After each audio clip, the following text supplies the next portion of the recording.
Maintenant que vous avez réalisé le deuxième graphique anneau pour le nombre de ventes sur le même modèle que les paniers moyens, eh bien on va passer au graphique barre.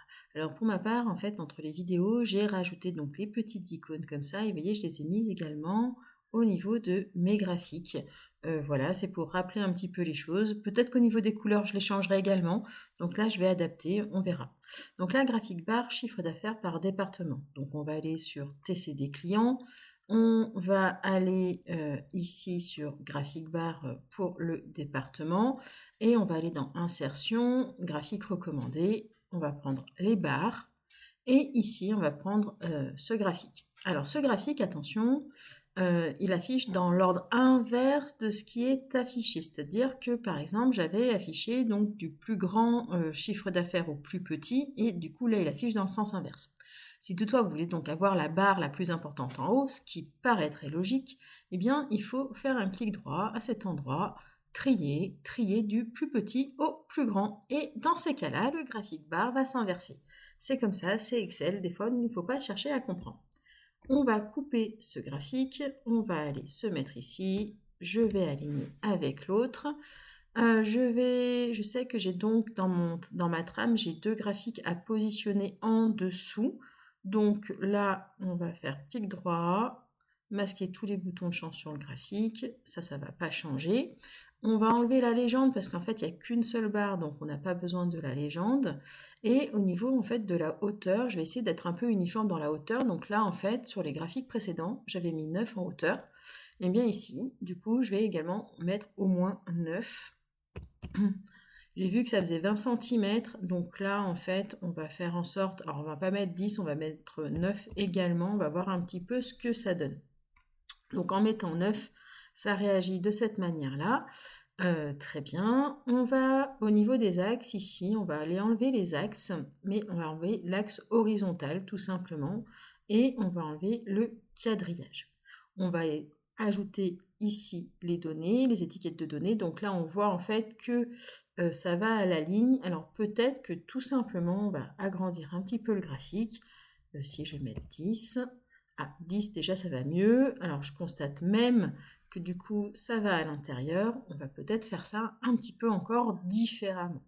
On n'oublie pas d'aller aussi ne pas déplacer ou dimensionner avec les cellules. D'ailleurs, est-ce que je l'ai fait pour les autres? Eh bien non. Donc je vais corriger dans l'immédiat. Voilà, ça c'est fait. Voilà, pensez bien à vérifier, hein, parce que des fois on fait plein de choses.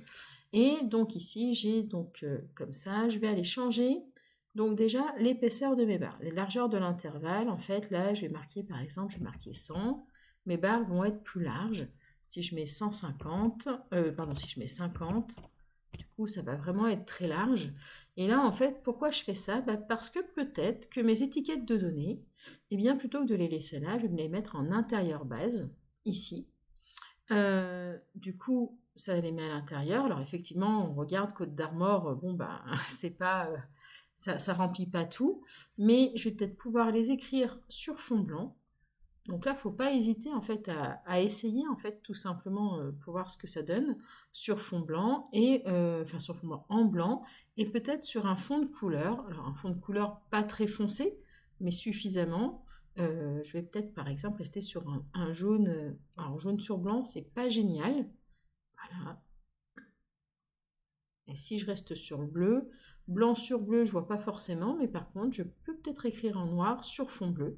Et là, en fait, de ce fait, je vois bien en fait mon chiffre d'affaires et je vois la longueur de ma barre. Au niveau de ma barre, je peux toujours faire remplissage dégradé. Il faut pas hésiter à utiliser le dégradé. Je vais continuer à utiliser le dégradé que j'utilisais jusqu'à présent. Je vais ici le mettre du coup en linéaire, mais comme ça, de façon à ce qu'il soit cohérent comme les autres en fait, tout simplement, voilà. Et ici, je vais mettre simplement chiffre d'affaires par département. Donc là, j'ai 4 départements. Si j'en ai un cinquième qui arrive, en fait, ça va se retailler automatiquement. Voilà, c'est une façon de faire. Attention de bien anticiper. Si vous savez que votre activité va s'étendre, potentiellement, ne pas mettre peut-être 50% en largeur d'intervalle, mais peut-être mettre un peu moins. J'ai oublié de mettre un petit effet ombré, histoire de rester cohérente. Et je vais prendre ici mon petit coffre. que j'avais mis, et puis je vais ici, hop, CTRL X, c'était pas lui, CTRL X, hop,